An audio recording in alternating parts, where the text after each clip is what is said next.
Well, howdy, y'all, and welcome to the most electrifying podcast on social media. I'm your host, Willie Snyder with Nat King Code, coming to you live from the Mile High City. I'm joined by my awesome partner in crime, Mr. King James Stallcup, over there in Big Sky, Texas, representing Stallcup Electrical Education. And we're so happy for everyone joining us. It looks like we already have India up in the house. Awesome. Thanks for joining us, sir. And then, of course, we have the awesome Bridget. Awesome. Thanks for joining us. Really appreciate everyone popping in and saying what's up. And we have a really great show for you tonight. I, of course, have a really easy Willie Quiz. So it looks like Daniel's going to take James a run for his money, see if he can get his fourth win. It's really awesome having you guys all jump in here. We have such a fun time doing these, and James enjoys putting together like the topic of the week. We're doing exam preparation class for the next few weeks. I'm not sure when it's really going to get over. We can't really put a time frame on it, but that's weird. David's saying he can't comment on the YouTube channel, so we'll probably have to check that out, David. I'm not sure. It looks like we're streaming to YouTube, so I don't know. We'll have to take a look at that, dude. Rumble's out. Well, still haven't figured Rumble out yet, but everyone in here's commenting on YouTube. Cause there's Daniel. Daniel's commenting on YouTube. Oh, okay, cool. Yeah, he's got it now. All right. Okay. No, awesome, David. I appreciate you jumping in. It's really awesome. And just a big shout out to James for putting all these together and getting all the videos lined up and everything. And I'd have a small part in it compared to what you do, sir. And I really appreciate it. It's a lot of fun doing these every week. And you just have like such great material that we can post up there to kind of help everyone learn the National Electric Code. Yeah, pretty cool. It takes a little time to get everything together, but it's not as bad as you think. I mean, because if that's all I was having to do, it wouldn't be anything. But with everything else I got going on, I'm doing a couple of things at the same time. But we've just now taken. We have we're getting close to the full layout of the 2017 generator transformer motor compressor, which that means everything else goes fast on that book because We'll update to 2020, 2023. It's getting the main portion of the illustrations drawn. So we're taking it all the way back to there, and the 2017 grounding, Dad's actually going through editing it right now, and then we're going to bring it up to 2023, and then we'll do the Journeyman 2017, 2020, 23, and then the long process will start for the design. And nice. Matter of fact, you don't mind, I'll show everybody what it looks like real quick. Let me share a screen here since we're talking about it. Well, just to let everyone know, there's times where some of my posts might have some little bit of errors. Sometimes I, don't word the question exactly like I mean to, and then I'll have a few little edits in there. So just bear with us. We're getting there. Well, this is one of the chapters, and we will sell these as individual chapters. Some of them only be like $5. I mean, we're gonna keep them at a very good price, but you'll see, you can come through here and just click right there. It'll take you to whichever subject you want to go to, but nice. You can see everything is laid out, and this is in the Transformer series of the generator transformer motor compressor book. But you can just see how clean everything is, the new illustrations, even looking at our new testers we've drawn and everything. It's pretty intense, but this will be the new layout that'll be coming out pretty soon. So gives everybody an idea of what it looks like. The grounding looks fantastic. The grounding will be. So are they able to find this now on the Stallcup Electrical Education website? No. Okay. You're not. when I will do on the podcast, we're probably, I would say about or somewhere in there. May will, Okay. when I come out with it, you'll have the option for the 2017, 2020, and 2023. We're going to do Nice. them all at one time. So basically, they're like if you take the generator, transformer, motor, compressor, there's 24 chapters. So there'll be 24 chapters that are available for individual purchase. And then I'll take the generator section as one purchase that you can do as a generator book, and then one for the transformer, one for the motors, and then you can also get it for the full book. So you would have 27 options just right there. And we've already done the calculation portion, and that'll be 10 more, so it'll be 37. Then you got the German 38. So each, just for those, one cycle will be 38, and then 38 and 38. So that's how many individual things that'll come out. We're going to set all that up where you can purchase it and everything. Nice. And then we're going to be talking to Builder's Bookstore, and from what they're saying, there will be an option there if you'd like to purchase it in color. That it'll be something that's like a specialty purchase, and they'll have a price on it, and they'll basically just print it there when somebody orders one. So the price will be probably at least double, for a colored. I mean, any publication you buy that's in color, that's what it's going to cost.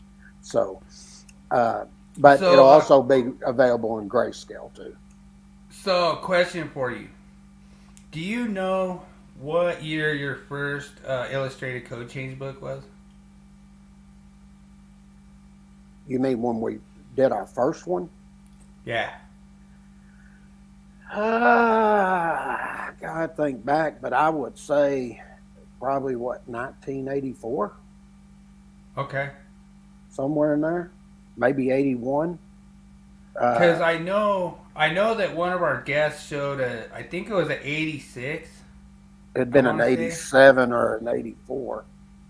Yeah, 87 probably is what they showed. But I just got your 2023, so it's coming in the mail. So Oh, cool. I just ordered the illustrated code changes from the Stallcup electrical education. So that's pretty awesome. I'm excited to go through it and see what I can stir up with some of these myths and see what I can get out there for the 2023 myths for the myths of the week. I was trying to remember, what did we cover in that? About 240, 230 changes or something like that. I can't remember in what we covered, but yeah, most of them you get, they're only doing like 100, 125. I mean, so what I'm going to do is I'm going to have to go through, I'm going to have to see how much you owe me from the Colorado cycle. And then that way I can make sure that you could just send me those in PDF form. You know what I mean? All the ones that you owe me. You know what I mean? Like the extra ones. I will tell you this. We're going to take, and as soon as these are updated, then we're going in right into the process and getting them ready for the online version. And those will be we'll have 37 of them, 38 different courses that'll be on there. You can get an individual for which one of those publications. We'll have all the click-throughs and all that stuff. It'd be major interactive compared to everything else that's out there. But we'll start putting that on. So that's enough of that. Let's get to the meme.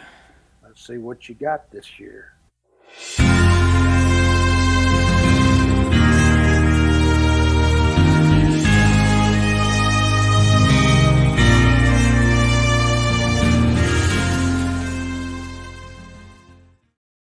Yeah, I don't know what brand level that was for, but I don't know. It didn't make the cut, so like I can't believe you put that on there. Oh man. Yeah. Oh, Daniel likes it. I Oh, God. appreciate you, Daniel. That's awesome. I saw another one that was on Facebook that had something about that, but it was something else. I can't even remember what it was. It But was it was if she had like a Latino booty or like uh, yeah, it was a comparing her to somebody. I was like, oh, God. Oh, man. All right. yeah, David. It is gonna be Stallcup electrical education. Yeah. So What happened was uh, mom passed away, and uh, my youngest brother Billy's no longer going to be involved. So uh, basically, I'm taking over the books, is what's happening. And since that's the case, now, there was a thing where they didn't want me using Stallcup, attorney stuff. But now that I'm going to take over the books and everything, we're going to move everything into the Stallcup electrical education. Matter of fact, we're even closing Gray Boy down, the old Gray Boy. Uh, Matter of fact, it was done at first of the year. That's been sent in and taken care of. So we're opening Stallcup electrical education, and basically, Dad is going to work with me on it some. I mean, he's really retired, but he wants to go through and do one more edit on the books and look at all the colors and everything. And knowing him, he'll probably want to add something to everything. He's actually, since Mom passed, he's been a little down, but I think with this new coloring and everything we're doing, I think it's giving him a little step, back, and I think he's getting a little excited, to do this stuff. So I'm looking awesome. forward to it. Welcome Hey, in, Mike, how you Mike doing, Barr. brother? We're gonna have you on again pretty soon, brother. Yeah, As soon as I we're get due. through this master and journeyman exam and one other thing, we're looking at getting some more guests back on here. Yeah, it'd be really awesome to have him see if we could point out the service point. Yeah, that would be good. All right, let's get to our myth. What'd you get this week? Let's see. Here we go. Let me roll it.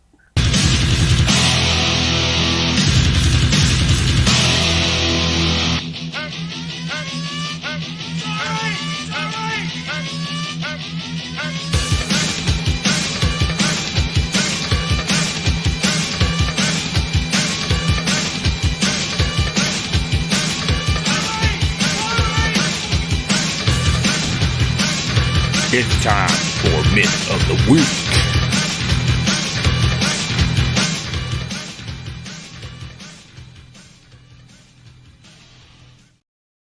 All All right. right, so we have an awesome myth this week.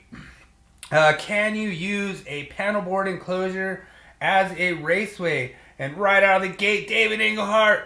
Oh, panelboard enclosures can be used as raceway per 312.8a, and you are correct, David. He has a perfect answer there, and actually wants to save the Stallcup electrical education to his favorites. So go ahead and do that, David. We encourage anyone to hit the like button and save this to your favorites. See, we already have some likes coming in. Appreciate you guys. Thanks for all the likes tonight. So what we have here is our panelboard enclosures. I put it as a false statement. So panelboard enclosures are not permitted to be used as a raceway. I got a lot of people on this one. So if you said true, I got you. I already had one guy at the job site come up to me. He's like, "Hey man, I put true. I saw I was wrong." I was like, "Right on, dude." That was really cool. Appreciate you, Jacob. Big shout out to Jacob over at the site. He honestly came up and told me like, yeah, I didn't realize that code changed. And then it was funny because there was a couple other guys I was getting in. One guy's like, oh, that's false. And the other guy's like, no, that's true. And then I was like, well, you're on 2017. He's like, you know what? Because that is probably the last time I checked out the code. So it was really cool that I could get some people and kind of keep you guys all sharp, keep them rolling and stuff. And we actually have Mike Barr, like, yeah, anytime, brother. You're more than welcome on the show. And so it's really awesome to be doing these every week. One of the reasons I put like this picture is we've actually ran into this before where we were on a job and they were converting a sign from 120 volt to 480 volt, or it was from 208 volt. I don't remember what the voltages were, but we had a Raceway that was large enough going out to the sign, and the Raceway entered into a low voltage panel. So all we had to do is we just had to punch a nipple across to the other high volt panel, and then we just used that panel as a Raceway to tie in our 480 volt, and we converted the sign over. So that's something that is permitted in the code, and I can't remember. I want to say that it was permitted when we did this. It was a few years ago, but I want to say that if I remember correctly, it was permitted. We did look it up, and it was not a code violation. So I really appreciate you putting these together, James, and that's a really good slide you got there. Yeah. Well, when I looked at this, I wanted to sort of pull out a couple little things. And when you look at 408.2, that's where you pick up your panel boards. And the one thing I want to point out, it's going to give you some sections there to reference, or articles, should I say. And it talks about in their enclosure shall comply with this article. And it tells you there you got 240, 250, but the main one for this one is Article 312. Okay? Right. So they're telling you, yes, when you're using these panel board enclosures, you need to look at Article 312. And then when you come over here and pick up 312.1, this gets into the scope of it. And the part I wanted to pull out was the enhanced content. Because when you get in looking at the enhanced content, they're basically telling you that these cabinets and cutout boxes are designed, and they're designed for what? These type of panel boards and stuff. Right. Okay. So that takes you straight into 312.8, which what David was saying in A, and it tells you, yes, I can do that. Okay. Hey, question for you. On that previous slide you referenced 408.2. Did that change for the 2023? Where are you looking? Yeah, 408.2. Is that still the same for 2023? Well, they added the articles in there is what they did. For 2023? Yeah. That. Okay. Well, no, I think they added them in 2020, if I'm not mistaken. Oh, gotcha. Yeah. I thought they took out all the .2s for 2023. Yeah. What they did, they put the articles up there in front to let you know that you come over here and look at this, and this is where you get the permission where you can have the feed-through conductors. And Gotcha. And it's just saying that you're looking at 408.2 for your panel boards and switchboards. Then you come over here, and this is where you're getting the permission, and it tells you can have the feed-through conductors. Gotcha. So, sometimes, how I am. A lot of times I like to take and I like to look at other portions of the code to see where you're getting certain permission from. And that permission comes from over there referring you to Article 312, so it does deal with panel boards. So it must be true, you can. Yeah, so one thing that I want to just tell everyone out there is that when you run into this, a lot of people think that you can't voltage mix. Look back at some of our other myths of the week. I believe it was like myth 95 or something. I can't remember which one. But one of the myths that we did actually covered if you could have those different voltages in the same Raceway. And so that one was proven. That myth was busted too back when. So you'll have to look back to one of our episodes and find out which one that was. But I don't know if I even put voltage mixing up in the group yet. But I gotta catch up on my myths. I gotta update them for the NEC for Dummies. So in the featured content of NEC for Dummies on Facebook, I actually have the myth and what number it is, and we have an episode tied to it. So I might not have put it in there yet, James. I'm not sure. I think I'm only at like 96 on the group. That's okay. We'll just keep adding and adding as we go. Yeah, we're getting there, but I didn't know if you were trying to look for it, but I was looking at something else. Oh, okay. But yeah, like I say, you could go into the NEC for Dummies Facebook group. The featured comments, I'll have the myths listed there, and I should have all 101 this weekend. I have a little bit of time off. I'm gonna get caught up on those myths and get them all added in there and try to word them correctly and stuff. So Awesome. yes, sir. Well, myth is confirmed.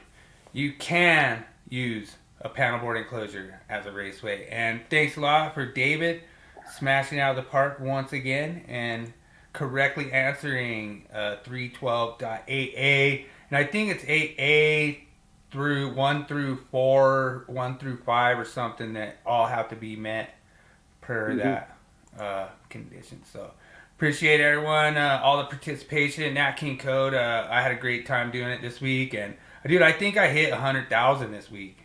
So it's been a while since I hit 100K. So appreciate everyone for jumping in the comments, and I had I think over 1,000 comments between all the groups. So That's awesome. That was pretty awesome.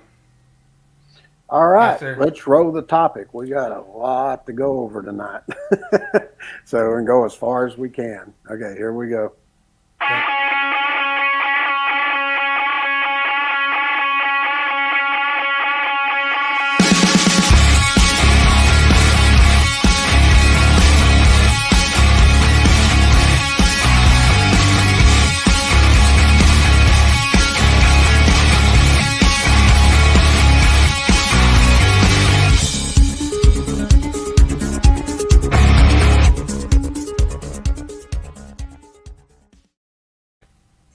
All right. I'll tell you something that's been interesting. I've been looking at the channels and stuff since we've gone on Rumble and we've gone on YouTube and all of that.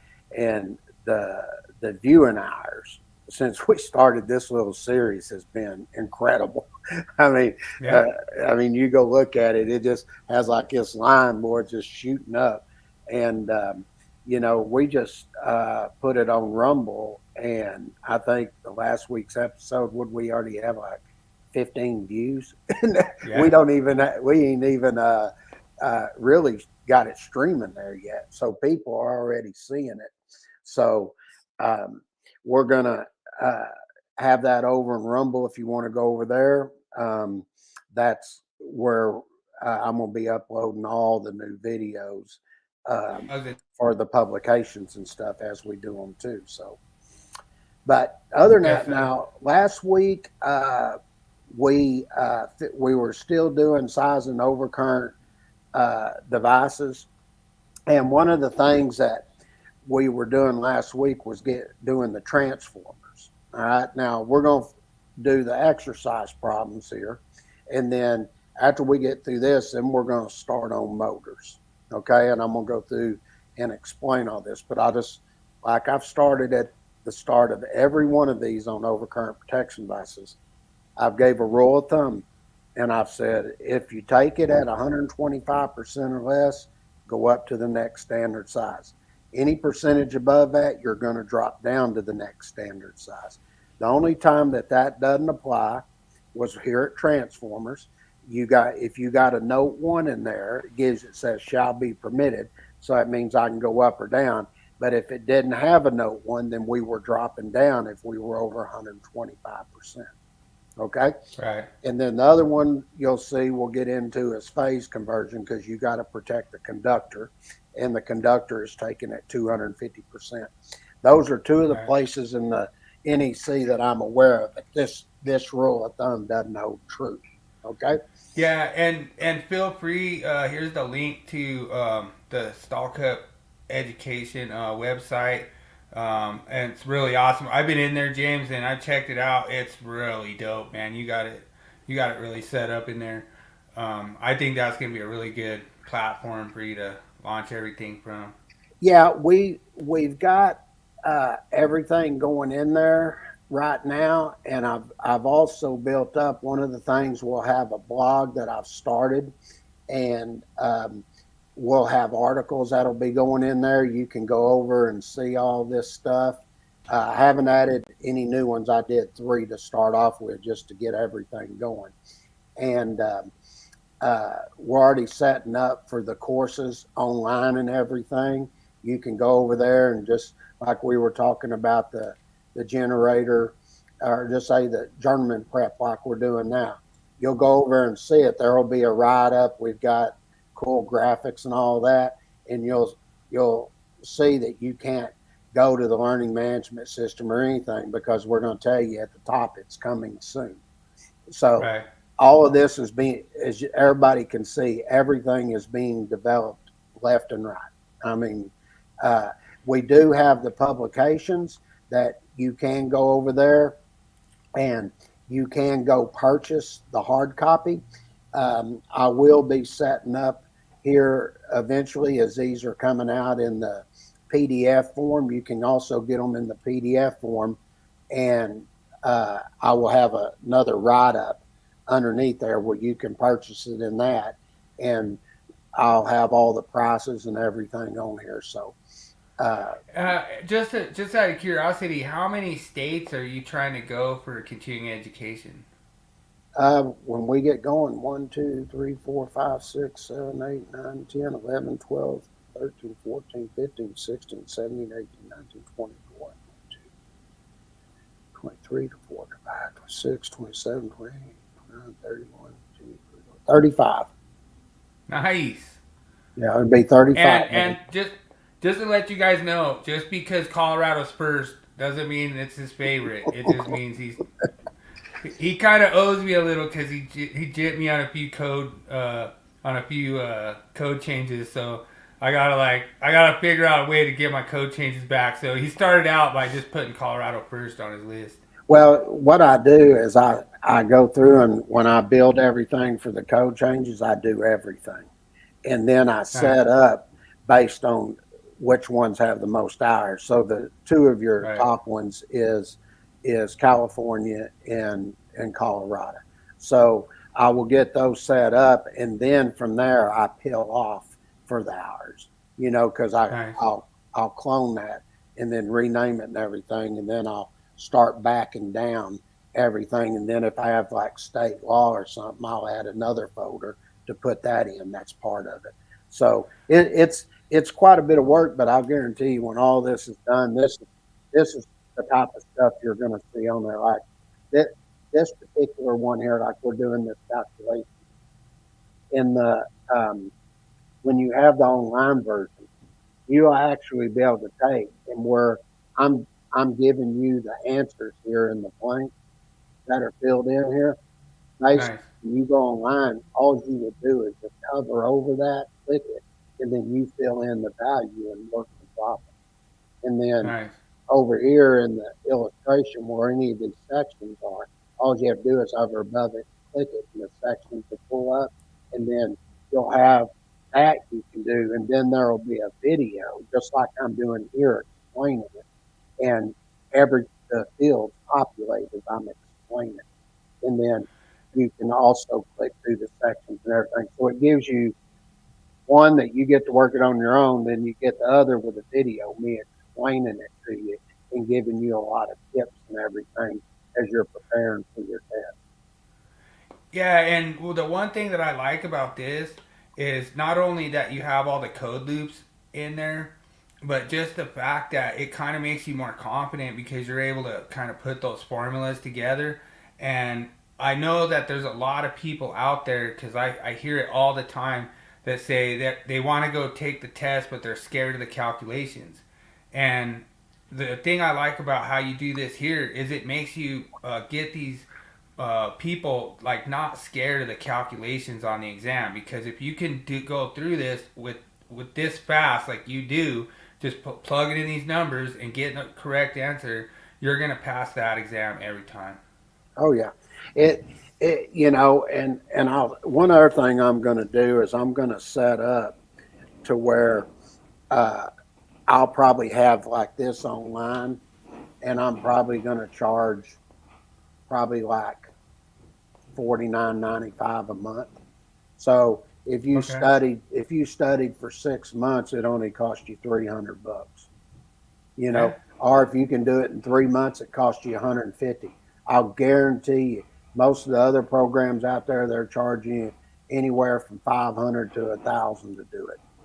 And And you probably what won't. I would do if I was in that case is I would get like the first month and then cancel and then just use it for the first month. And then when I feel like going back, then get a third month or whatever you want to do, and then cancel that. And then, you know what I mean? You just study when you want to, That's right. rather than just being hooked onto this program that, you can't use. So I Sure. like how you have that set up. Yeah, you can cancel anytime and then come back on and do it again, however you want to So do it. like if so like if you pay for 1 month, then it doesn't matter. You can cancel and you still get the rest of that whole month. Sure, sure. Yeah. It's on a set time, and once you pay for it monthly, and then um, I'm going to do a question bank where you can go in and take the quiz over and over and over. There will be 700 questions on there and over probably 250, 300 problems in there you can calculate. And after you answer it, say you answer it and you got it wrong, it's going to tell you where the section was. And then you can go look Nice. it up. And it'll plus tell you the answer. But you can go look it up. And then after you've taken, say, you know, 50 questions, you can go back and retake that 50 questions again. And when you take and do the problems, you work the problem. And then just like you're looking here, it'll be step by step showing you how we derive the answer. And Nice. and I'm going to set that up where it's only $10 a month. So, Nice. I mean, that is like super cheap. Yeah, And dude. You might want to keep that under wraps, man. There are a bunch of haters out there gonna get you on that one. I don't care. I sell whatever I want. All right, Right let's on. get into this. All right, now. Sorry for interrupting. Sorry about that. Oh no, it's fine. Don't bother me. Uh, Nice. this in here, we're going to be doing uh, calculating the overcurrent protection device for the primary and secondary here. I'm sorry, for the primary only, and we're going to be doing it for circuit breakers and time delay fuses. Now, remember when we were talking about this last week, I said you want to go over and look at table 450.3a, and this one is a supervised location. So as you're looking at the table in the left-hand column, you're going to come down to where it says supervised. And as you're looking at this problem, we have a transformer. It's 1,000 kVA and 12,470 volt three-phase primary. Okay. Now, as I look at that, you're going to notice I don't have an impedance there. So when you're looking at that table, you're going to see where it says any. When you come across there, then you're going to be looking at primary protection. And of course, this is over 1,000 volts. And if I'm sizing the circuit breaker, it's going to tell me take it at 300%. And if I'm sizing the fuse rating, it says take it at 250%. Okay. So just like when we started this at the very first, and I was talking about if you had something in KVA, you're just going to take it at 1,000 to put it in VA form, and then just take whatever the voltage is, and then you're going to divide it into that KVA of the transformer or the VA after you get it in VA. And in this case, it'd be 46.3.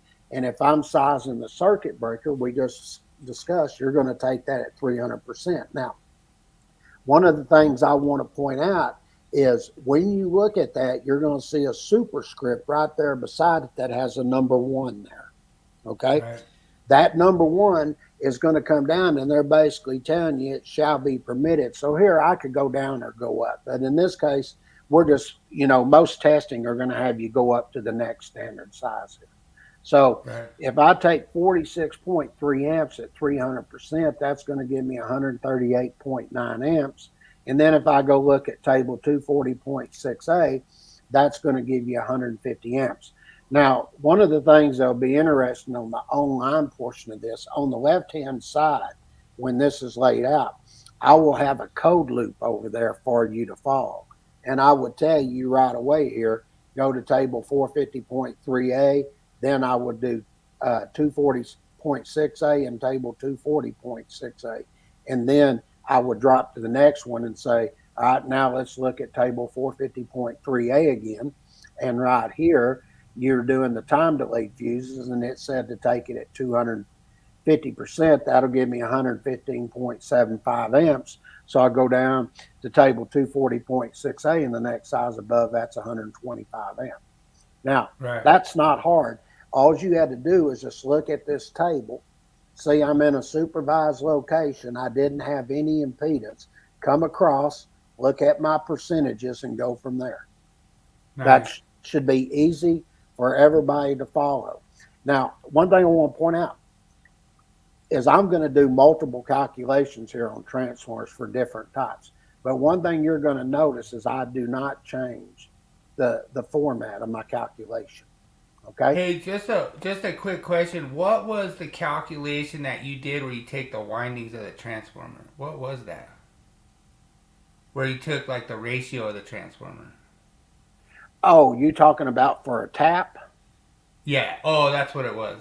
Yeah, I did that for a tap. I said if you had a tap that was 25 foot up to 10 to 25 foot, and you had a transformer in there, the primary was taken at a third, but the secondary, it was taken at a third plus the ratio of the transformer. Gotcha. Okay. Yeah, I didn't. That was the first time I ever heard that one. That was a good one. Yeah, and that was another rule of thumb as people are getting ready to, study for their test and prep for it. I said when you're doing taps, just always remember if it's 10 foot or less, divide by 10. Everything else you take at a third. And if you have a transformer in a tap, the only thing that changes is you got to get the ratio of the transformer on the secondary side, but you still add the third based on the overcurrent protection device that's upstream. Right. No, you'd have loved this, James. There was one day on the job site, somebody's like, "Are you sure we got enough room for all them conductors?" And I went and just did the calculation real quick, and I was like, "Yeah, we could put 600 number 10s in there. You think we got room for that?" That was pretty funny. Giving them a hard time. Yeah. All right. Now, this is non-supervised, okay? So when you look at table 453A, you're going to see your location limitations there, and you're just going to use any location here, okay? So it's other than supervised, okay? It's non-supervised. Now, when I look at this problem here, I'm going to do the primary and secondary, and I'm going to look at the illustration. I'm going to pull out the most important information. I've got a 500 kVA transformer. Now, one of the interesting parts here is I want to point out it has a 4.9% impedance. So when you're looking at that table, the second column is going to be your transformer rated impedance, and I'm not going to be more than 6%. So that's the column going across I'm going to use. Now the primary is 4160. It's a three-phase, of course, and the secondary is 480 volt, three-phase. So I'm going to do the same calculation, just like we discussed, when we first started all this. I've got my KVA there, time 1,000. So I got a 500 kVA transformer, time 1,000, 500,000. So I'm going to divide the voltage into that. It's going to give me 69.3 amps. Now, as I look at any location and I come across, and I'm doing the primary protection here, and I'm doing circuit breaker here, you're going to see it's at 600%. Okay, so I'll take 69.3 times 600%. It's going to give me 415.8 amps. I have a superscript 1 there, so I'm going to go up to the next standard size per table 240.6A, which is a 450 amp overcurrent device. Okay, now a lot of people look at this, but you're going to look at that secondary protection, and you're going to notice I'm 1,000 volts or less here. I got a 408 volt secondary. So I'm going to go all the way to the far right-hand side of the column, and it's going to tell me to take it at 125%. I have a superscript 1, so I'm going to go up to the next standard size. So I'll take the 500,000, divide it by 831 volts, going to give me 601.6 amps times 125%, gives me 752.1 amps. Go to table 240.6A, the next standard size above that's 800 amps. Now, what I'll point out, I did one that was supervised without an impedance. Now I did one that was non-supervised with an impedance. But the thing I want to point out, did I change the calculation? No, I still follow the same procedure. You just got to know how to look at that table and pull the information out you need in order to know what the proper percentage is going to be. Right? Yeah, and one thing I wanted to point out too, James, this is one thing I don't want you guys to read into. So just because we're showing you that calculation doesn't mean we're saying it's required by code. So a lot of times what James does is he just wants to make sure you know the math on both sides of it, but you really have to look at other sections of code because there's times where when you go in there, this could be only require primary protection and you might not even need secondary protection. Sure. But we just want to make sure you know the calculation so you calculate both sides of it. Well, yeah. I'm not going into all that. This is just for test prep because they could ask you the question just like this. Yeah, I agree. I'm just saying there's some haters out there that like to, interject and say we're, creating code violations or something. Always. Now, look at this. The exact same one we just did, but I'm in a supervised location. Now, the impedance is still 4.9%. Now, if I come down and I look in table 453A and I look at not more than 6%, you're going to see I'm going to do 600%, but I want to point something out. See where there's no superscript 1 right there? This means you're going to drop down because I'm above at 125%. Then if I come over and do the secondary, come across, looky there, 250%. There's no superscript 1. That means I'm going to drop down. Right. Okay. So I'm going to do the same calculation. I still came up with 69.4 at 600%. It's 416.4 amps. I didn't have my superscript 1 there. So I said anything over 125% drop down unless there's something telling you otherwise. So the next size below that for table 240.6a is a 400 amp overcurrent device. Then if you look, the next one, we were not over 1,000 volts. So I come over to the far right-hand column. It tells me take it at 250% for not more than 6% impedance. And I'm going to take that 601.7 amps, the same amperage I had in the calculation before, at 250% gives me 1,543 amps. I didn't have a superscript, so I'm going to drop down the next standard size per table 240.6a is a 1,500 amp overcurrent device. Now, you look at that, everything was the same calculation. I'm just looking at the table and looking for my superscripts and getting my percentages and doing the same calculation to size that overcurrent device. Okay? Right on. Yeah, we got another like come in. I appreciate you all hitting the like button. We thank really you, guys. appreciate it.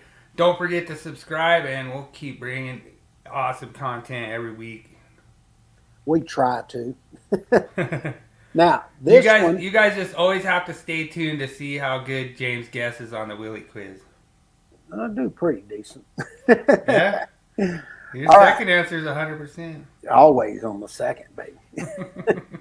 Now, this is where you're looking at my voltages here, and you're going to see this is where I'm less than 1,000.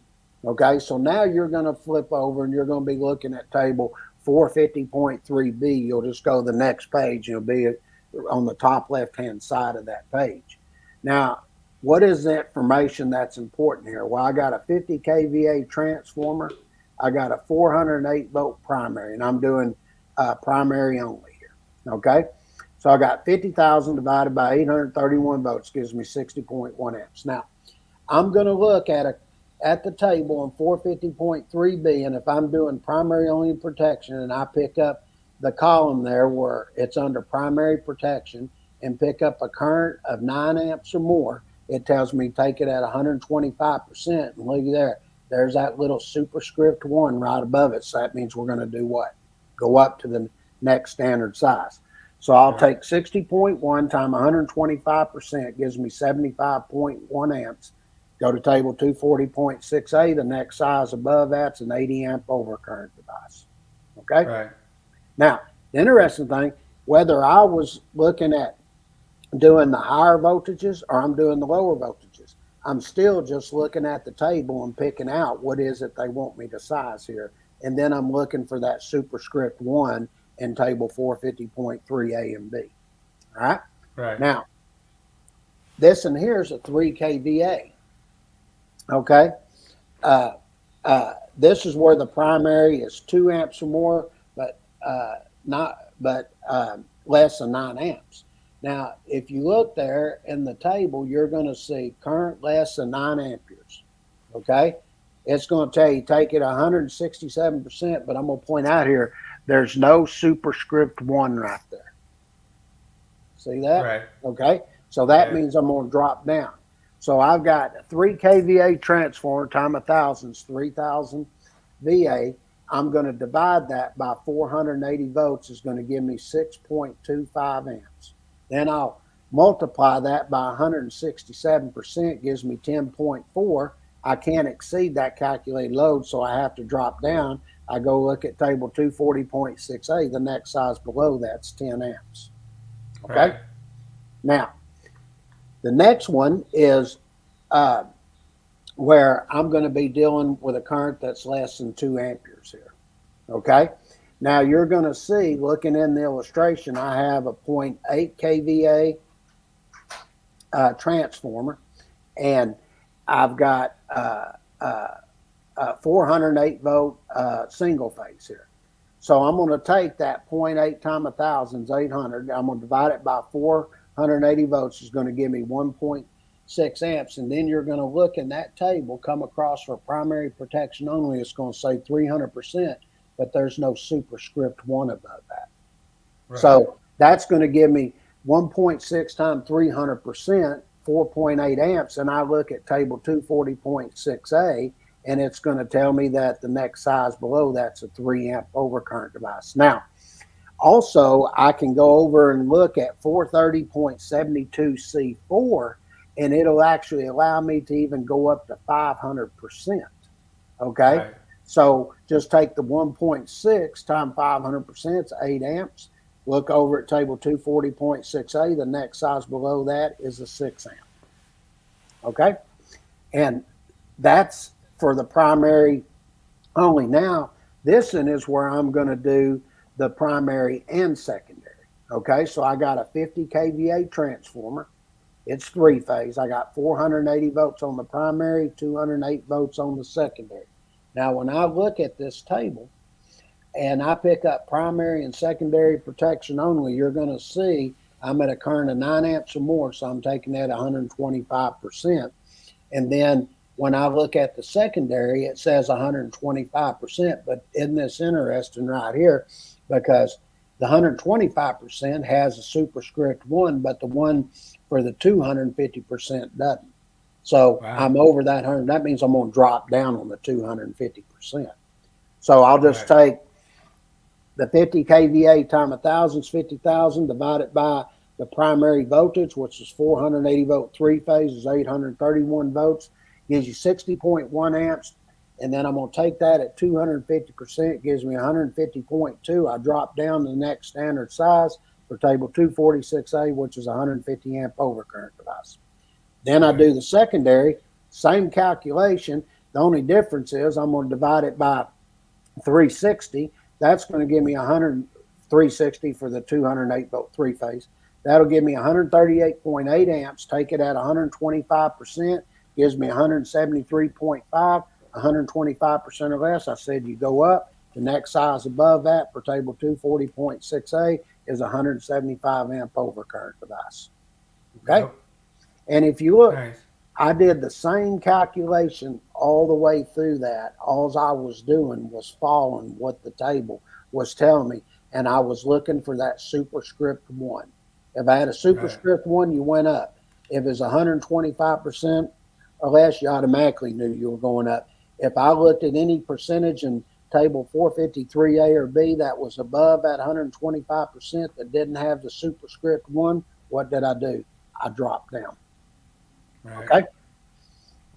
Now here's a tap, and I've got a 10-foot tap here. Now I've said this before. If it's 10 foot or less, what do we divide by? 10. Take it at a 10.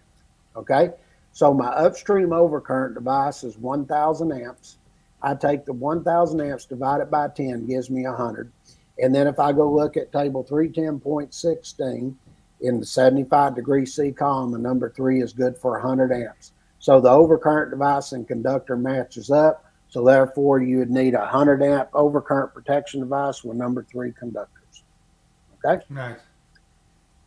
And then we did a basic branch circuit the other day. I said, if you have a continuous load and you look at Article 100, that means that could operate for 3 hours or more. You take it at 125%.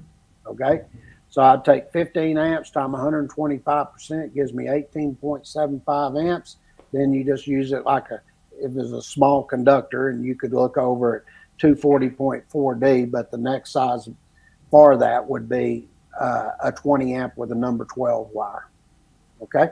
Yeah, and one thing you got to look at too that I don't want people to get confused on, because it goes back into the definition of continuous load, is basically it has to operate at full capacity. Like, so it has to operate at full load for 3 hours or more. So a lot of people get that confused, and they think, oh yeah, it turns on and off, or it's on for 3 hours. But if it's not like a refrigerator, like we got Juan Gonzalez, Mr. G, where it's like that refrigerator is not running at full power for 3 hours or more. So I just don't want people to get confused with that.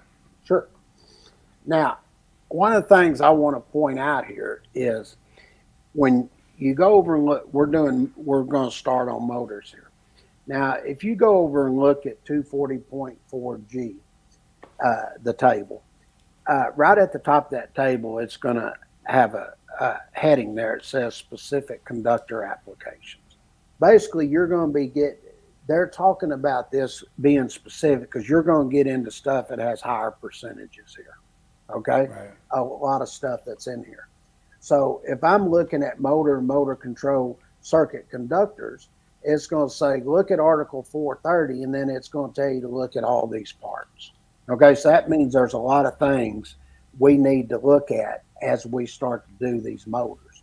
So I brought this up, and I've had people ask me questions while we were live, and I just made up a problem.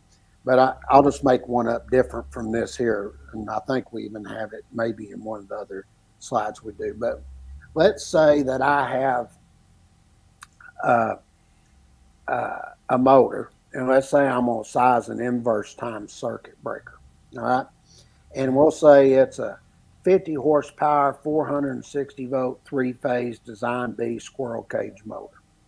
Now, when you look at this, and I'm going to size the overcurrent protection device, 240.4, table 240.4G is going to reference Article 430. And when you go over and look at that, 430.6A1 is going to be your starting point, because what it's going to tell you there is anytime you're sizing your conductors in your overcurrent protection device, you're going to use one of the tables in tables 430.247 through 250.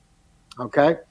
Now, in this case, if I was doing a 50 horsepower motor at 460 volt 3-phase, I go over and I look at table 430.250, and I come down, pick up the 460 volt, and I come across, pick up 50 horsepower, it's going to tell you it's good for 65 amps. All right? Right. Now, what I've always told people when I've been doing presentations, I've been out to all kinds of places. I'd tell them in their code book at this point, at table 430.248 and 250, because that's what you're going to deal with the most, I would have them put right at that table, I would say, I want you to put down 430.52C1 and table 430.52. Okay? Right. Now, the reason I want you to put those down, because that's where you're going to go get your percentages for your overcurrent devices. And then if you're dealing with your branch circuit conductors right there, I'd also have them put 430.22 and 430.24 for their conductor size. All right? So if I go over and you look at 430.52C1, what you're going to get into is, and this is important, and I want y'all to pay attention to what I'm telling you here. You're going to look at that section, and I want you to look at what it says. It says in accordance with table 430.52. Okay. Right. Now, if I'm in the 2023, it's going to say C1. But the main thing when you're looking there is when it says in accordance with table 430.52, it says a protected device that has a rating or setting.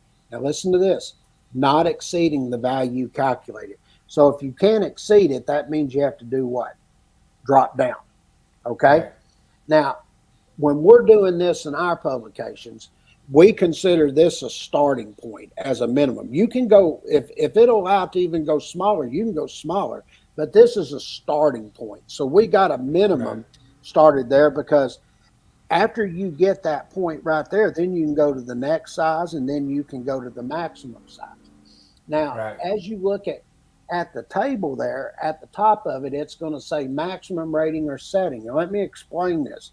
I'm arguing with this with a bunch of those ECD boys, and I'm telling you, they don't know what they're talking about. But when you look at that, that is the maximum for the percentages in that table. You can't have two maximums.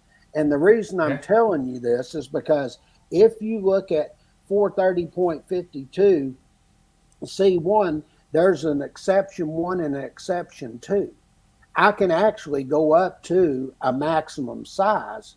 In this case, we're doing an inverse time circuit breakers at 65 amps, which would put us at 400%. That's actually your maximum. This table here is the maximum percentage in that table as a starting point. Okay. So if I took that, if I have a squirrel cage motor and I come across and I'm doing an inverse time circuit breaker, looking at table 430.52, it'll tell you take it at 250%. Well, if I took 65 amps at 250%, that's going to give me 162.5 amps. If I can't exceed the calculated value, that means my starting point is dropping down, and we're going to call that our minimum is going to be 150 amp overcurrent device. Now, without doing anything further, I can look at exception 1 and just go up to the next standard size if it fails to start due to the inrush current, which in that case would be 175 amp overcurrent device. Okay? Dude, I'm telling you guys out there, you do not want to get James riled up when he's talking about motors. I want to call them minotaurs. Okay. That's so funny. Now, here's an example problem. Now, this one I'm showing you on screen. I just did one just off the top of my head, and what I'm trying to point out, it's not that hard to do if you're going to the right sections and everything. That's why I have you sometimes write up your code book so you know where to go back and find the information. Now, this, and I'm going to be doing a non-time delay fuse, and it's a 40 horsepower, 3-phase, 460 volt design B motor. Now, I said you're going to start at 430.6A1, which tells me if I'm sizing the conductors and overcurrent device. Then I can go look at one of the tables. Now, if you were going to do your overload protection, you would be looking at 430.6A2, and you'd use the nameplate value. But for this, you're going to use the table value, okay, for sizing your conductors and overcurrent device. So I look at table 430.250. I pick up 460 volts, come down, pick up 40 horsepower. It's going to tell you it's good at 52 amps, okay? So now all I'm going to do is I'm going to go back and look at table 430.52, and I come down and I'm looking at a non-time delay fuse squirrel cage. It's going to tell me take it at 300%. So I'll just take the 52 amps at 300%. That's going to give me 156 amps. It said in 430.52 C1, I can't exceed the calculated value. So I drop down to the next standard size, which is 150 amp. Now, if they ask you for the next size, well, automatically I can go over here and I can look at exception 1. Exception 1 tells me I can go up to the next standard size, which is 175 amp overcurrent device. Okay? Right. So that's how you size right there. Now watch. Now this will be your exercise problem for next week, and you'll see I've got a 50 horsepower, 3-phase, 460 volt Design B motor. Okay. Now, let's look at this one. I'm doing the exact same motor. I'm not changing any of this. All I'm doing different here is I'm going to do a time delay fuse. I already know I was at 52 amps. So all I'm looking at now is what percentage do I use for a time delay fuse? Well, if I look at table 43052, come down squirrel cage motor, it's going to tell you for time delay at 175%. Same calculation. 52 amps, only instead of 300, I'm doing it at 175%, gives me 91 amps. I can't exceed the calculated value, drop down to 90 amps. Then I look at section 1 for the next size. The next size above that would be 100 amp. Okay? Right. Now, and you're going to notice, even when you come in and you do your exercise problems, I want you to look here. I'm using the same motor here. All I'm wanting you to do, I don't want you just, going all over the place. When I get to this motor right here, I know it's 65 amps, okay? Right. I'm going to do the same calculation. If I'm doing the non-time delay fuse, I'm going to do it 300%. Here, time delay, I'm going to do it at 175, okay? Right. So everybody should be able to do this pretty easy if they're just following along, paying attention here. Now. Yeah, so you guys should be able to go back to that illustration real quick. So you guys should be able to go dissect this equation, this calculation, just by going and following those code loops, and it'll tell you what all the values you need to put in those blanks, Sure. So that's what I really like about how you have it set up, James. It's real super easy. Yeah, it is. Once, and repetition, and that's one thing. A lot of books publications, they only do one of these. We go through each one of them because repetition is going to get you there. Okay? Yeah. Now, this one is where you're going to look at 430.52C3. Now, the reason you're going to look at this, and this is an instantaneous trip circuit breaker. And you'll notice if you look over at table 430.52, you're going to come in, you're going to pick up your instantaneous trip breaker there too. Okay? But the only difference is when you get over here, we're going to be looking at doing the maximum here. Okay? And you're going to have a minimum and maximum setting here. There's not going to be a next size. You're doing settings here. And when you come over and you look at 430.52C3, it's going to tell you that you can take it up to a maximum of 1,700%, and that'll be an A3B, B2B, I think it is, something like that. So it's been a while since I've looked at that. Now, nice. Well, we got some more likes coming in the house. Awesome. Really appreciate everyone joining up. That's pretty awesome. 4 likes. Oh, there's now. Jeremy. Always can count on him. It is a minimum starting point. I mean, I don't know how many times. If you're teaching your guys in class any different that you're teaching them wrong, Jeremy. I don't care. Yeah. Now, this and here, the exact same thing. I'm doing the same calculation, the same motor and everything. I'm just looking at my percentages. And if I look at table 430.52, and I come in and I pick up my Design B energy efficient motor, come across, it's going to tell you take it at 1,100%. So I just take the 52 amps at 1,100%, gives me a minimum setting of 572 amps. Then I look at C3 and then pick that up. It said I can go up to a maximum of 1,700%, which is 884 amps. Okay. Right. Now, I do want to put that back up there, that comment. Okay. Now, I want to point something out here. I'm gonna show people here, and I want y'all to go over and look at this. This is one of them things where we get some of the guys on here, and they want to disagree, and that's fine. I don't mind disagreeing, but I'm gonna prove a point here. Okay.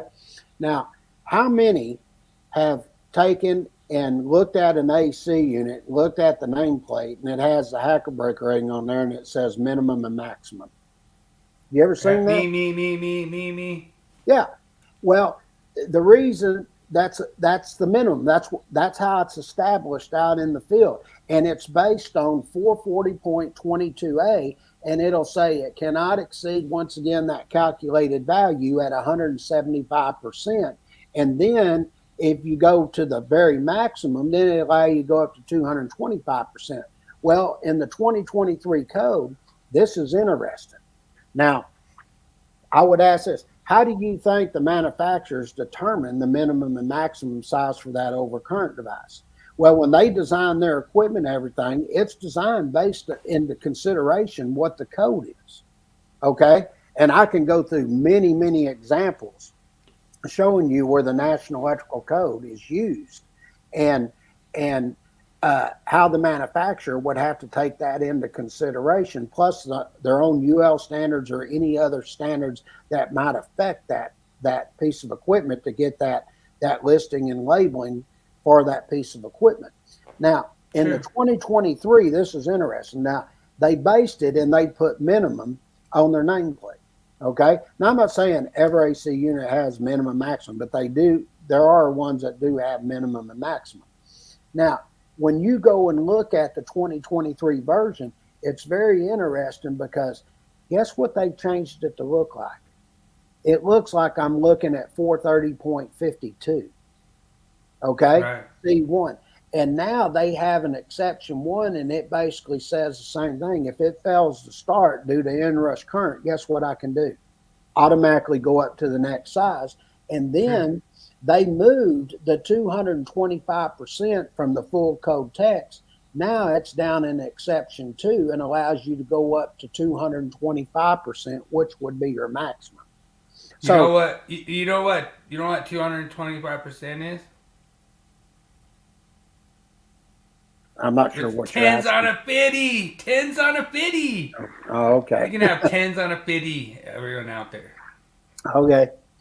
Well, and if you look at that, that's why I pointed out that way. If you just go look at what they did in other sections of the code, and you've heard me say this many times. I look at all the code, and I pull out different parts all through the code to see if we have everything is lining up. And they've done this, and you go look at 440.22a now and look at that and see if it doesn't look like what it is over in 430.52c1 now. And then tell me, how did they determine a minimum and maximum on the AC unit? Seems like Jeremy must be out there. Seems like Jeremy must be out there drinking a little bit. He's like talking about the moron. He's trying to call me a moron. I tell you, he is just eat up with it, boy. He just, man. I got an idea. Why don't you do your own podcast, Jeremy? Every time we do something, any post I make, him and Fritz and Mickles, all of them, they just start trying to hammer anything I do. And I know why they do it, because they're simping for Ryan and Mike. But that's okay. It doesn't bother me. Well, and we enjoy it. We're doing it for free. We're bringing free content to our listeners out there. Really appreciate it. We're up to 5 likes now. Thanks so much for smashing that like button. And the whole thing is that everyone's loving it more and more. I hit 100,000 this week, and it's really awesome that everyone's participating, have a good time doing this. And we're gonna make sure you pass that test and you get that license. So make sure and pay attention to these illustrations that James has up now, and then that'll be your homework for next week. And all you have to do is just fill in the blanks. Sure, and and I'll give you a good example. Like this is the same motor that is in the other exercise problems, but I can point out. Look at that. Look at the new equipment that's been drawn, and you see the full enclosure with the instantaneous trip circuit breaker in. And we're showing you everything there, where all the overloads and all the control wires connecting it back and forth and all that going to the motor. That, that's some high detailed illustration work that's been done. And The only problem is you didn't show an outlet. yeah, well, it's because there's not one. You know, I find it interesting because they're saying that, and I said, when you go to that peckerhead, I said, I'd ask this question. Well, if that's true, I said, why, when you go over and look at 430.12, it says motor terminal housing. Yeah. It doesn't say motor outlet housing. It says terminal housing because it's nothing more than a termination. But anyway, I don't want to. I'm gonna get off of that because I want to get going on. No, that's good. We'll get you finished up. Everyone's waiting for the free question and the tool anyway. Oh yeah. Now this one we're getting into is inverse time circuit breaker. Same thing here. I've got the same motor, didn't change. The only thing I'm looking at, I got a squirrel cage motor, come down for an inverse time circuit breaker. It tells you take it at 250%. So you take the 52 amps at 250%, gives you 130 amps, says you can't exceed the calculated load, so I have to drop down to 125 amp. Then exception 1 allows me to go up to the next standard size if the motor fails to start due to inrush current, and per table 246A, that'd be a 150 amp overcurrent protection device. Okay? And then when you come over here, same motor that I have in the other exercise problems. You're just doing an inverse time circuit breaker. Okay? All right. And that is gets that portion going. Now I'm going to look at determining the maximum. Now you're going to see I got the same problem we did earlier. The only thing I'm going to do different here is I'm going to come down and I'm going to look at 430.52C1, and I'm going to come down and pick up exception 2A. And exception 2A, I'm not I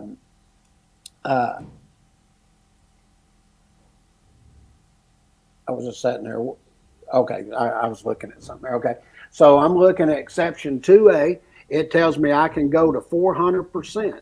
So I take the 52 amps at 400%, gives me 208 amps. Once again, it says I can't exceed what? The calculated load.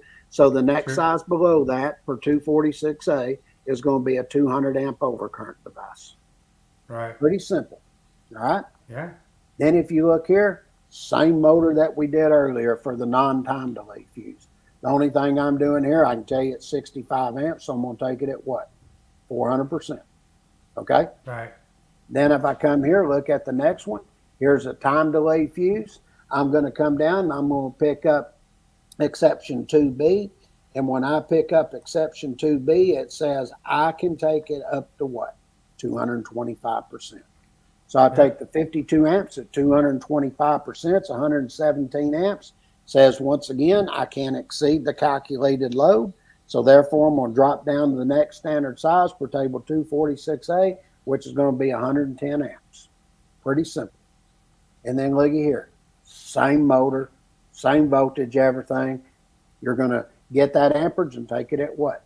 225%. Then I go to my inverse time circuit breaker. Come down, I'm going to pick up exception 2C. It says I can take it at 400%. So 52 amps at 400% is 208 amps. Once again, it says I can't exceed the calculated value. I drop down to the next standard size is 200 amps. Okay? And it's interesting because I did this exact same thing, made these problems up. I was on NEC Live, and I was explaining the rule of thumb. If you take anything at 125% or less, go up the next standard size. Any percentage above that, you drop down, except for the things that I discussed earlier. And as I was going through that, I remember Derek goes, I've never heard that before. And I said, well, do the calculations and see. And as I was going through them, he goes, damn, it is right, isn't it? I said, yeah. So who do you think suggested to him that they have you as a guest? I think you did. But yeah. It was interesting to this day. When I did 2 consecutive weeks, and I think I'm the only one they've ever, well, Derek told me, I was the only one they've ever had on where there were over 100 people each time. I think one time it got up to 186 or something like that. Yeah.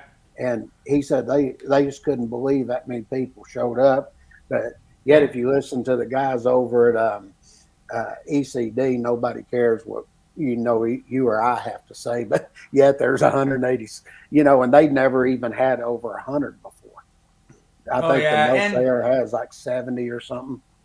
and the electrical code discussion for awesome electricians is a group that I created, and James is admin, and it's automatically up there as far as rankings on the social media. So if you guys are looking for a good code discussion group where you don't want to be ridiculed, don't want to have all the spam, don't want to have all the stupid things jumping in, and check out the electrical code discussion for awesome electricians.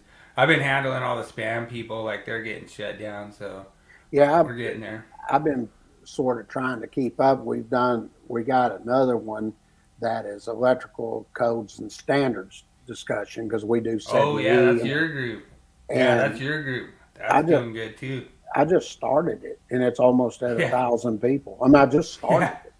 So, and that's really growing, but I've got a lot of plans for that one because that's the one I'm going to, once I get everything completed and I'm writing the articles and stuff, the articles are going to go in there that link to the website and everything.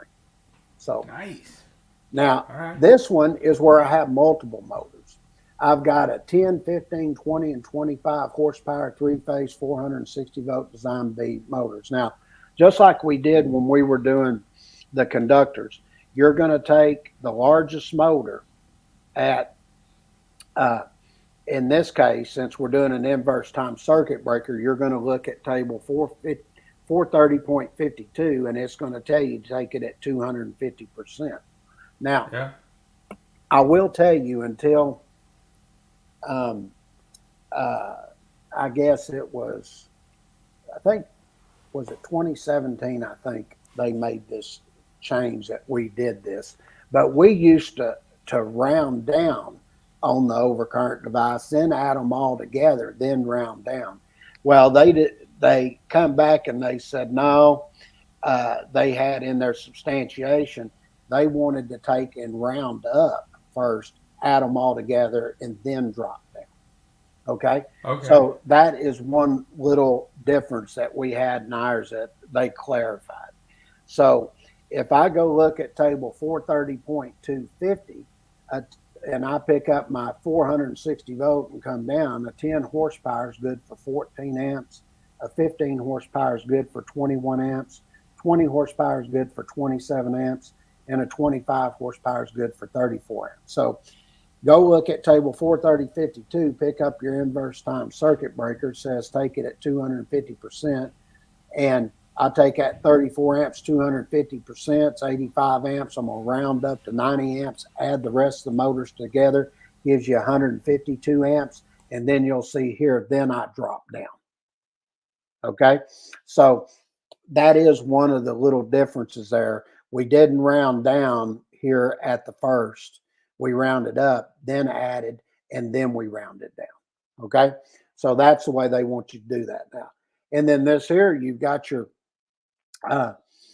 different motors here. They're 460 volt, three-phase, Design B motors. We're sizing an inverse time circuit breaker, and you have a 15, 20, 25, and 40 horsepower for your exercise problem. All right. And then do this overload protection to them. Then we'll call it quits on this one. All right. So we're going to ask you what the minimum overload protection is for a 20 horsepower, three-phase, 460 volt Design B motor, and it has a nameplate rating of 58 amps. We're going to tell you it has a temperature rise of 40 degrees C and a service factor of 1.15. Now, when you get over and you look at 430.32A1, okay, that's where you're going to pick up your minimum. You'll remember I stated this earlier. I said, if you're doing the overload protection, you're going to look at 430.6A2, and you're going to use the nameplate. If I'm sizing the conductors and overcurrent device, then I'm going to be looking at 430.6A1 and using the tables.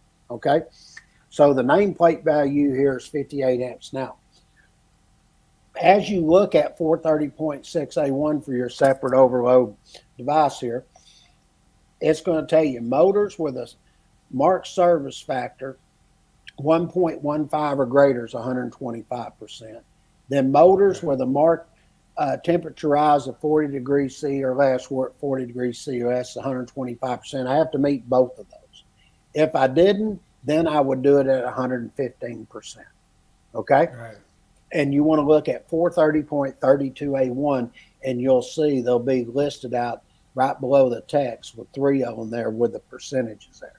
So if I'm at 125% for my service factor and temperature rise, I'll take that at 125%, and that'll give me 72.5 amps for my motor overload protection. Okay? And then you'll come here, you'll see we got it set up here with our overload protection and everything, and we're telling you here we have a nameplate value of 62 amps. It's 40 degrees C and 1.15. I know that's 125%. Okay? Right. Now, this one is where you're going to get into the maximum, and you're just going to come down and you're going to look at 430.32C. And when you pick it up, you're going to see the same layout right after you get past the text. Then you're going to have your service factor at 1.15 or greater. That's 140%. If it's 40 degrees C or less, 140%. If it doesn't meet both those, then you go at 130%. Okay? So I'm looking here, my temperature rise and service factor meet up, so I know I'm going to do this at 140%. So I'll take 58 amps at 140%. That tells me the maximum size of the overload protection is 81.2 amps. Okay? And then here, same motor, 62 amps. I meet my temperature rise and service factor, so I know I'm going to do this at 140% when y'all do your exercise problems. All right? And we're going to stop right there for tonight, if that's okay. Good job, dude. I love it. You're even getting heckled. You're even getting heckled by old Gopher fan over there talking about the moron. Is it the moron he's talking about? I don't know. Whatever. Morat. Yeah, the morat, you know. That means, I forget which one, but that means the greatest. Yeah, I mean, I guess, you know, for you to sit there and go out there, put yourself on this pedestal and act like James is always screwing everything up, and then you can't even spell motor or whatever. So, you know, it is what it is. But nonetheless, we go into the tool. Yep, tool of the week. Here we go.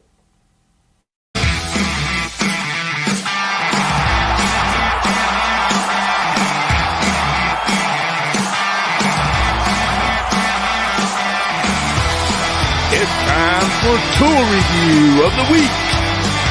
Sponsored by Electrician's Only Tool Review and Nipex Tradesman.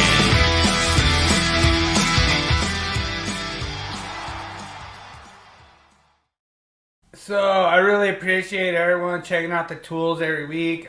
This one is a little bit kind of Colorado and kind of Minnesota and Alaska and stuff, but it's still a little cold here, so we do use these kind of things. But this is the Milwaukee ToughShell battery powered jacket, and I was really blown away. One of my buddies that let me use one of these when we were out. What happened was we went out to kind of just check out some pheasant, try to see if we could get some hunt in. And I went out there and I didn't have a coat. I forgot my coat, or I wore like a shirt. I didn't think I was going to be whatever. And he goes, hey, you know, I have one of these in the truck. He's like, if you want to check it out. And I was like, yeah. So we went out there and we walked around out there hunting. We didn't actually have a gun. We were just out there scouting a little bit. But I wore this and man, I was blown away. I was instantly sold. It just kept me so warm. I mean, I actually had to turn it off. I was getting hot. But it blew me away. The battery actually lasted the whole time. I kept kind of cycling and everything, but for one of the products out there that I really like, this could be like an undershell kind of garment, and you could put something heavier underneath. You don't actually have to use the battery the whole time. Like, you can just kind of cycle it in and out. But altogether, I really like this product. I mean, I don't actually own one at this moment, but here I'm in Colorado. We're getting ready to come into like some warmer temperatures, so I probably won't go on this purchase right now. But like if you're in colder climates like Wyoming or Alaska or other places where you could use this like year round, this is a really good product. And not necessarily a tool, James. So I might be a little called out by the ECD boys, but at the same time, it's like it's still a good product, and I really recommend it for people in the colder climates for where they just want like a nice undershell to really just keep them warm and have those M12 batteries fired up. So that's my Milwaukee tool of the week. I got a question. How heavy is it? It's really not that heavy. Like you're saying the battery? Just the whole thing. Just when you have it on with the battery, everything. It's not bad. The M12 tucks in. It has its own little pocket. Mm-hmm. So the M12 tucks in. You don't even notice it. It'd be like putting your cell phone in your pocket, kind of. It's a jacket with you have a cell phone in there. That the M12 battery is not a real heavy battery. I was thinking about that as a ski jacket when I go skiing. That's how heavy it is. No, you could. You'd actually like it because you could fall down in the parking lot with that. Huh? No, I'm just kidding. Let's rephrase that. I rolled in the grass. I'm just kidding. No, it's no, the way the battery's tucked in there, it's real nice. It's real slick. Like it would be a really good ski jacket. I would recommend it. And it's designed to be like not your actual jacket. It's just designed to be a shell. So it's kind of like an under jacket, Okay. And right. then your other jacket goes on the outside. But I'm saying I probably use that battery under battery power. I only had it heating for maybe about 20 minutes, and then I was good. I was good the whole time, So it's an awesome product. So it's sort of thin. Well, not really. It's kind of like a fleece. You know what I mean? So it's kind of like, I know what you're talking about.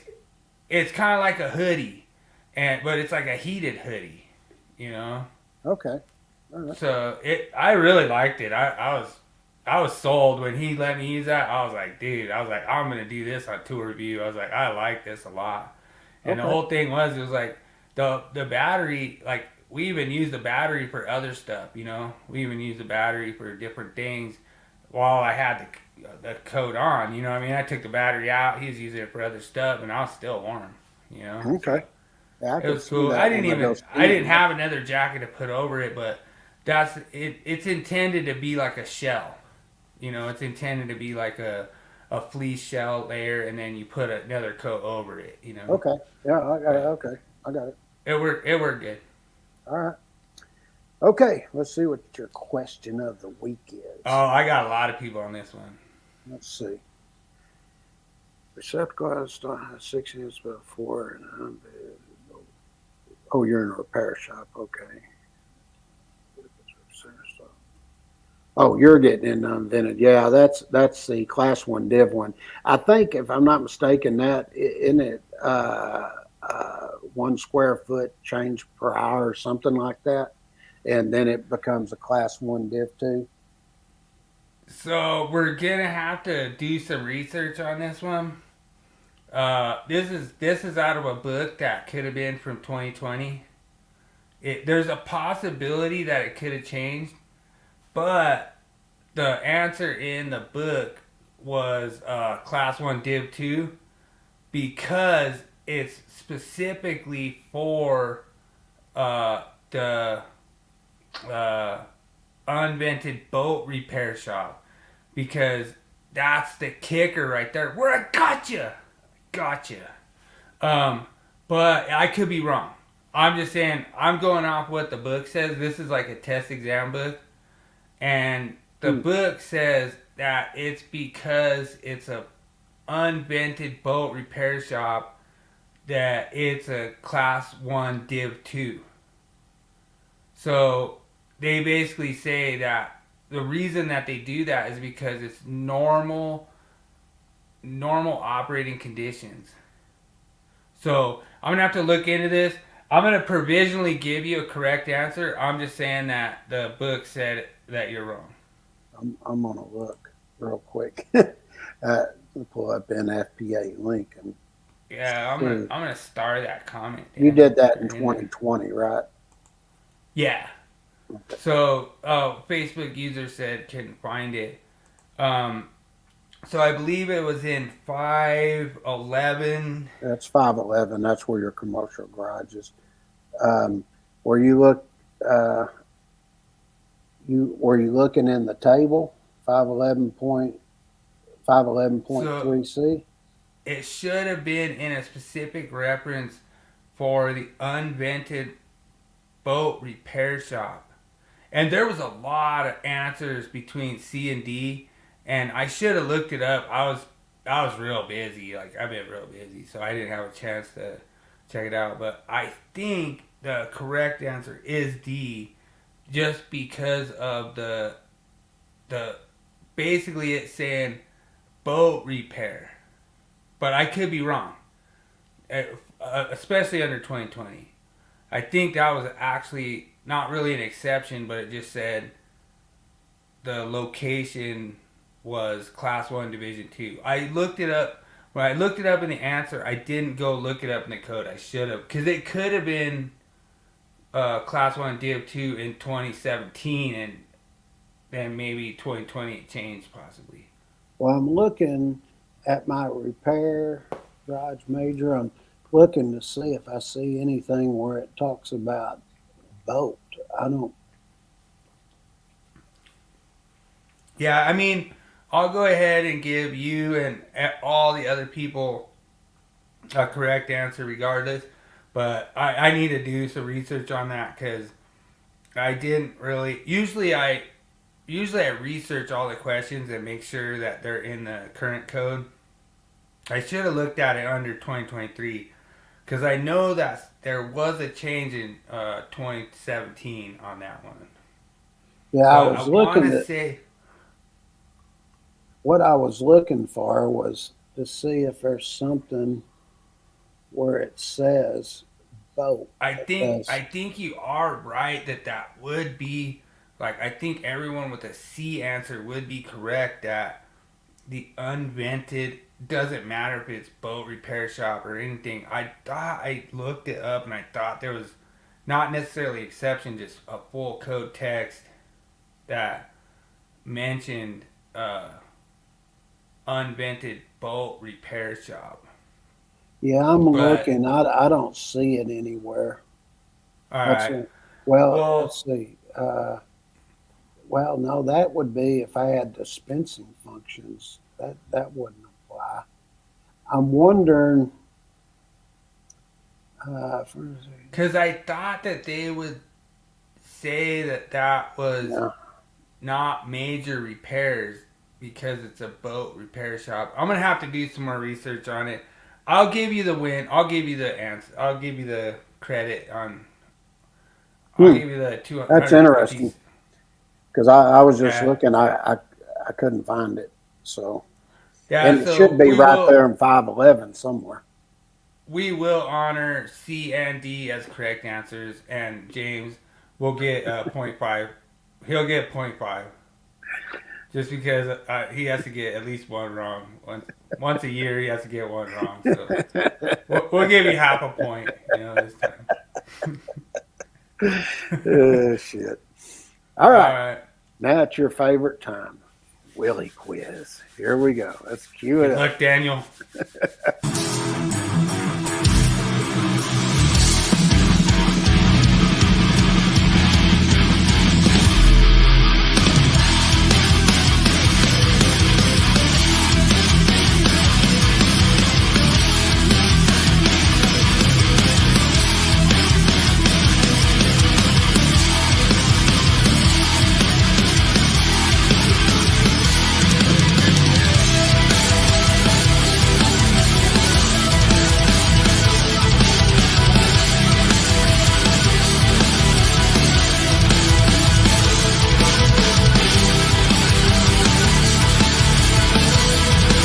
now entering the zone of the Willie Quiz.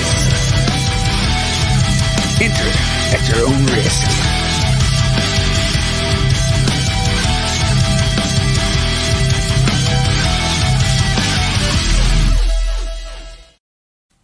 Yeah, dude, then Daniel J, he sends his alt in here to ask us questions and stuff, you know. So this is actually a private investigator. I know what's going on here. This is the real question tonight is the quiz rigged for A, James, or B, Dan?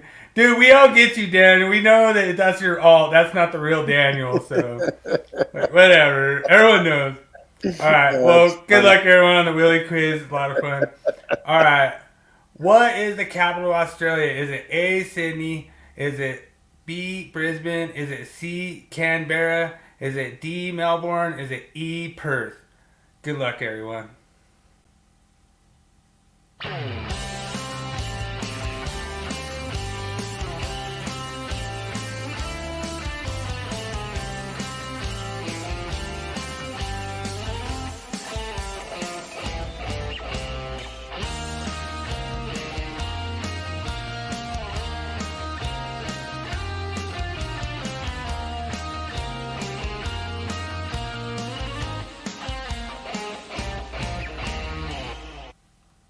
All right out of the gate, we got John Harris over on the Facebook side. Good answer, sir. He picked Sydney, and that is like a ton of population over there. So good answer. We have Daniel J. goes C, Canberra. Awesome. Thanks. Good answer, you guys. And now we will see who James copies to try to take the win on question number 1. I know it isn't Sydney, Brisbane, or Melbourne. So it's between Perth and Canberra. Right. Golly. I'm not 100%. It's one of those two. I know that. I think Daniel's right, though. I'm going to go C, Canberra. I know it's not 3 of those. It's one of those two, but I'll go with Canberra. All right. Looks like James is going to copy Daniel tonight, so hopefully Daniel's right.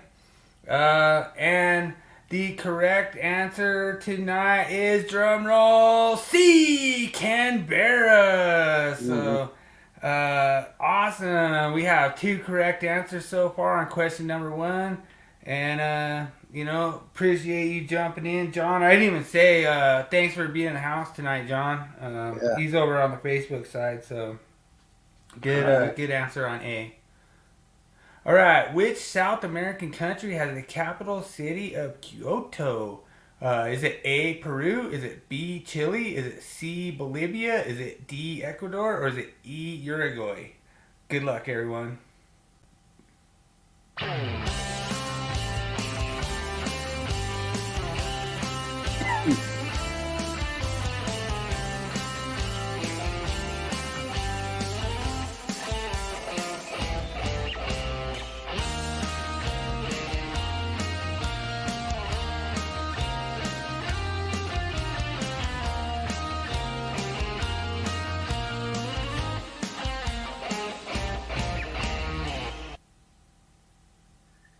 All right, yeah. so John, he's never heard of the capital city of Australia, and dude, that's what I thought too, John. I was like, oh man, I'm gonna get Stallcup on this one, but he had to copy Daniel, so hopefully he copies Daniel again because Daniel says Ecuador. Oh, all right, cool. I was between Ecuador and Uruguay. Yeah. I'm told that they're good at soccer, so I'll go Uruguay. I'll wait a couple more seconds for John to answer if he wants to stay in the hunt. Let's see. Oh, so everyone's been Googling it. All right, well, that's funny. All right. John's going. Oh, dude. John's copying you, bro. John's going E. I guess so. All right. It's D or E. because I know the other three, but those All I'm right. not sure. But I'll go. No, good answer. It's really good that John copied James because the answer is D. Ecuador. Daniel gets it, and oh man, we have a game here now. Man, this is interesting.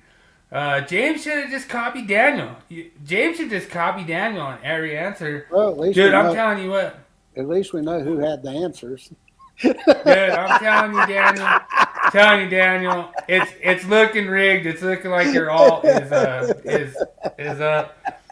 This one, I'm hoping it's gonna be just a little bit more trickier for everyone, and I hope we have a good one here. All right, what is the largest bird of prey in the world? Is it A, the California condor, the B, the Himalayan vulture, C, the Eurasian black vulture, or D, the Andean condor?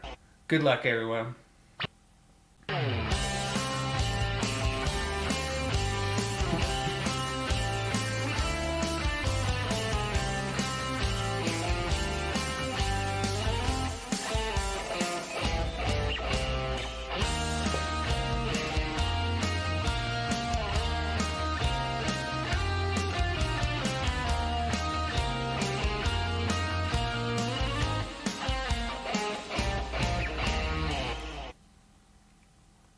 All right, so right away, John says he's not copying James anymore. So, dude, that's a good strategy because, you know, I'm gonna right go away. with D. I'm going with D. It's one of the condors. I know that.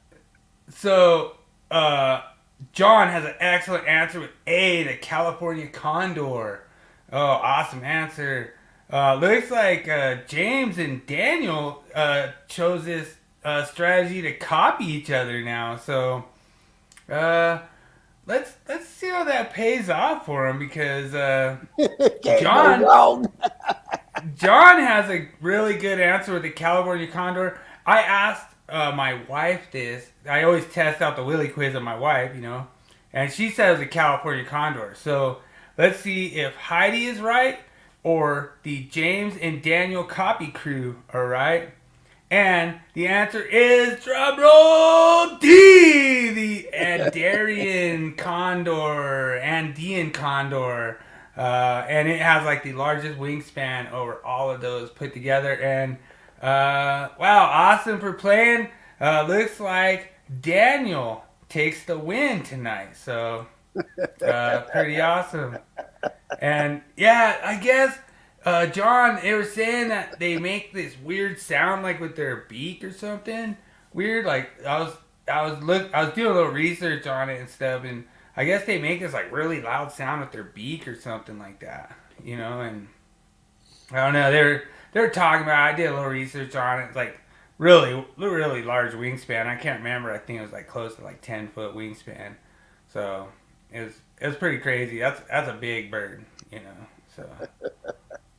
Pretty awesome. I'm glad that you know, Daniel could get his number 4th victory, and you know, looks like copying James is not gonna be a popular thing, you know, and maybe not copying Daniel either. So I might have to like switch him up a little and see what I can come up with to you know, maybe shave off the whole Daniel edge on there, but. I knew it was one of the condors. It's funny because you know, everything was always on the second one if I didn't get it on the first. I'm like, damn it. Yeah. No, John, you are correct. Like, and it was funny because my wife was like, "Oh yeah, it's California condor. That's biggest." But we were saying biggest in the world. So, like, I might even do one where I change it up, be like biggest in North America. Then, you know what I mean? We might have a little game going. Might not be able to Google that there, Daniel. I'm gonna be doing a little investigation, see if Daniel's using Google. He's Googling over there. Yeah, it's gonna be in the podcast, Daniel. Like James is gonna be like, Daniel actually has Google on speed dial while he's copying my answers. Yeah, but No, it's a lot of fun. I love doing the Willie Quiz, and this one I think you guys are gonna really like, the Wall of Shame. All right, cue it up. Shame. Shame. Shame. Shame. Shame. Shame. Shame. Shame. So I really knew you'd like this one, James. Right when I came across it, I was like, "Oh man, James is gonna love this one." All these AC units are getting run into by cars and stuff, and I want to say it was a self-driving Tesla that did this. That's what I want to say. You know, it didn't know reverse and forward or whatever. I don't know, but like right when I saw it, I was like, "Oh wow!" I was like, "We gotta run this one." Like this is like when that happens, that is rough. Well, I wonder what they're gonna. Where's the outlet go when they replace it? It just hovers in an infinite space, and then they take it out, and then it has an outlet again when they put it back in. Oh, there it is. 'Cause- it's floating over it. I see it now. It's just floating up there. I see it. Yeah, and so you just it stays hovering until you get a new outlet, because the outlet's not damaged. It's just a point, so you could go recondition that point, you know. Yeah. So they'll go recondition that point, and then they'll put in a new point, you know. Oh yeah. I was wondering how they did that. That's interesting. Oh, Man, dude. well, they really smashed into that damn thing, didn't it? Dude, John sees it. He's like, "Man, that outlet was destroyed." Yeah. Man, that's unbelievable. Wow. All right. Cool. Go. I'm gonna have to step it up for next week. I think I'm gonna come up with a new system for the little copycats, you know, in here that. I think you two are conspiring against me. You damn cheaters. Maybe. Well, you know, Daniel There's just is no way I could lose. That's just not possible. Daniel does have 4 wins, and you know, like I say, you're gonna have to add that in when you go do your podcast about how much Daniel is a cheater and everything. He's a cancer to the trivia industry. You know what I mean? Like, dude, that's what's coming, Daniel. I'm telling you, you better back off, mister, because Stallcup's gonna put a whole thing on. He's gonna make his own podcast called Stallcup Electrical Mafia. You need to self-report what Daniel needs to do. And he's gonna make a podcast called the Stallcup Electrical Mafia. He's gonna say how Daniel J is a cancer to the trivia industry. And you watch, dude. It's gonna be the least watched podcast that he's ever put out, but Damn shame. It's a conspiracy theory. I'm with the CIA on this. They need to get involved with this. Dude, I tell you what, it is so much fun doing this every week. I have a freaking blast. I really appreciate the likes tonight. We got 5 likes. Appreciate every single one of you out there. Thanks, John Reyes, for joining. Thanks, David Englehart, for joining. Thanks, Daniel J, for joining. Thanks, Bridget, for joining. Thank you guys all for showing up tonight. It meant a lot for us to get this many likes, this many people jumping in the house.